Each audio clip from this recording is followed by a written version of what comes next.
ఆనందదాయకంగా ఉందని చెప్పి కూడా ఈ సందర్భంగా యాదాద్రి భువనగిరి జిల్లా ఆలేరు పిఎస్ఎస్సి నూతన చైర్మన్ జనగామ ఉపేందర్ రెడ్డి ప్రమాణ స్వీకారం అనంతరం మీడియాతో మాట్లాడారు. రైతులంటే తనకు ఎంతో ప్రాణమని, వారి సంక్షేమమే తన ప్రధాన లక్ష్యమని తెలిపారు. తనపై నమ్మకం ఉంచి బాధ్యతలు అప్పగించిన సీఎం రేవంత్ రెడ్డి, వ్యవసాయ శాఖ మంత్రి తుమ్మల నాగేశ్వరరావుకు, ఆలేరు ఎమ్మెల్యే బీర్లా ఐలయ్యతో పాటు పార్టీ నాయకులకు కృతజ్ఞతలు తెలిపారు. గత అనుభవాన్ని వినియోగించి రైతుల శ్రేయస్సు కోసం అంకితభావంతో పనిచేస్తానని హామీ ఇచ్చారు.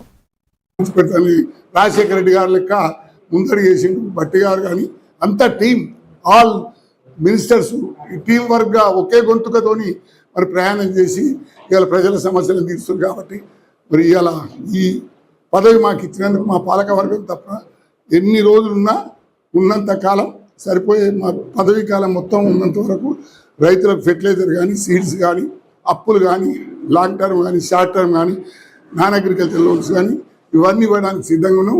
ఎప్పుడు ప్రజల సేవల్లో మేము ఈ కోఆపరేటివ్ సేవల్లో ఉంటాం. మాకున్న